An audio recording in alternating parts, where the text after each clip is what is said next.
जन्म से किसी की पुत्री, धर्म से किसी की पत्नी और कर्म से किसी की माता। यही छवि है हमारे मन में एक स्त्री की, है ना?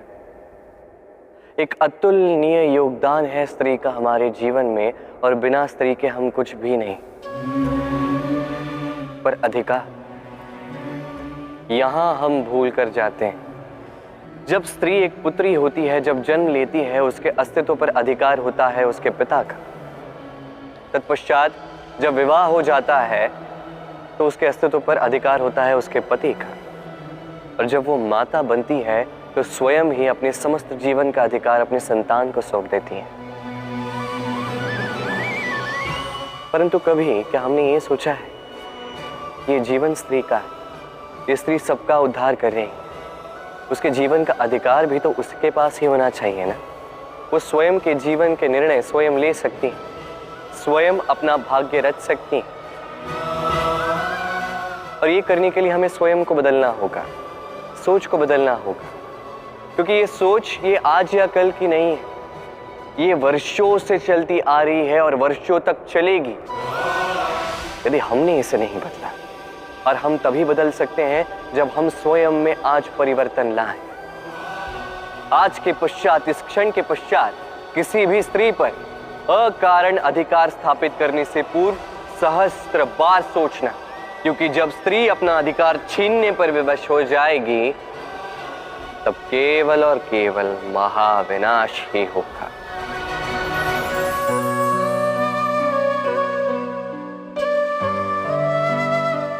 स्त्री,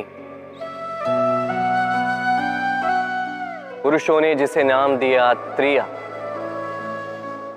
क्यों दिया, किसने दिया, किसी को ज्ञात नहीं। मानना यह है कि पुरुष सोचते हैं कि त्रिया सोचती कुछ है, कहती कुछ और है और करती कुछ और ही है। परंतु क्या यही सत्य है? वास्तविकता यह है कि त्रिया वो चरित्रहीन पुरुष है और कोई नहीं। वो पुरुष जो स्त्रियों से कहते हैं कि आप माता हो, आप देवी, आप बहन हो, और सोचते क्या है? सोचते हैं कि ये स्त्री हमारे पांव की धूल है और कुछ नहीं। और करते क्या है? उनके सर पर, उनके केशों पर चूड़ामणि लगाकर सोचते हैं कि वो उनके चरणों की धूल है। स्त्री का मान भंग करते हैं, उन्हें दासी समझ लेते हैं। मत भूलिएगा, यत्र नार्यास्तु पूज्यन्ते रमन्ते तत्र देवता। अर्थात जहां नारी की पूजा होती है वही ईश्वर वास करते हैं, और जहां नारी का अपमान होता है वहां ईश्वर और भाग्य दोनों रुष्ट हो जाते हैं। स्मरण रखिए, यदि नारी कल्याणी है तो नारी महाचंडी भी बन सकती। यदि नारी माता बन के जन्म दे सकती है तो नारी मृत्यु बन के विनाश भी कर सकती। जहां नारी का अपमान होगा वहां महान भारत भी महाभारत की ओर जा सकता है।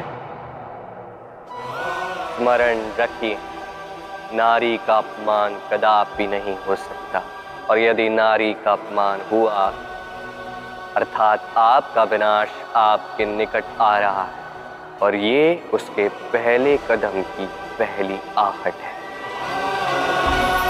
यदि संतान कोई दुष्कर्म करती है तो क्या उसका अपराधी केवल वो संतान होता है? नहीं। यदि संतान दुष्कर्म करती है तो उसके अपराधी उसके माता पिता भी, जो पुत्र मोह के कारण उसे अनुचित करने से रोक नहीं पाए। अपराधी उसके पितामह भी है, जो अपने उत्तरदायित्व के बोझ के कारण कभी परिवार पर ध्यान नहीं रख पाए, उस संतान को कभी दंड नहीं दे पाए। अपराधी उसके गुरु भी हैं, जो अपने शिष्य के ये कुकृत्य देखकर भी उसे प्रताड़ित नहीं कर पाए। एक भावी राजा का कर्तव्य है कि प्रजा के समक्ष वो एक उत्तम उदाहरण प्रस्तुत करे, परंतु यदि इतना अनुचित उदाहरण प्रस्तुत हो रहा है तो माता पिता का, घर के बड़ों का ये कर्तव्य है कि वो उसे वहीं पे रोक दे, या तो प्रेम से या तो दंड देके। यदि नहीं रोका गया तो महाभारत अवश्यंभावी है। भोजन, अब भोजन पाने के लिए मनुष्य क्या कुछ नहीं करता है, हर संभव प्रयास करता है। फसल उगाने के लिए बहुत परिश्रम करता है, किंतु कई बार बहुत परिश्रम करने के पश्चात भी फसल अनुपयुक्त निकलती है। कारण क्या है? कारण यह है कि आपने परिश्रम तो पूर्ण किया, पर आपका ध्यान उस बीज पर गया ही नहीं जिसे आप बो रहे थे। इसलिए कभी भी किसी भी बीज को बोने से पूर्व उसकी जांच कीजिए, यह अत्यंत आवश्यक है। और उसी प्रकार जब बात आती है कर्म की, तो केवल परिश्रम पर्याप्त नहीं है। उस कर्म के पीछे आपका कर्तव्य क्या है, आपका उद्देश्य क्या है, ये जानना अत्यंत महत्वपूर्ण है। इसलिए कर्म कीजिए, किंतु उस कर्म के पीछे आपके कर्तव्य के महत्व को भी समझिए। आपने कभी किसी साधारण पक्षी को देखा है, जैसे गौरैया? वो क्या करती है? किसी वृक्ष की टहनी पर अपना घोंसला बनाती। अब वहां पे घोंसला बनाना सरल है, क्योंकि सामग्री जो है आसपास मिल जाती है, परंतु समस्या है आक्रमण। कोई सर्प या कोई और पशु उसके घोंसले पे, उसकी संतान पे आक्रमण न करते, इस बात का भय होता है। और ये सबसे कठिन होता है गौरैया के लिए, अपने घोंसले की, अपने संतान की सुरक्षा। अब बाज, यदि बात की जाए बाज की, तो बाज क्या करता है? बाज किसी ऊंचे शिखर पर, किसी चट्टान पर अपना घोंसला बनाता है। अब वहां पे घोंसला बनाना बिल्कुल भी सरल नहीं, क्योंकि सामग्री आसपास नहीं मिलती, दूर से लानी पड़ती है। परंतु वहां आक्रमण का भय भी नहीं होता। इस प्रकार उचित रूप से वो अपने घोंसले की सुरक्षा कर पाती है, अपने संतान की सुरक्षा कर पाती है।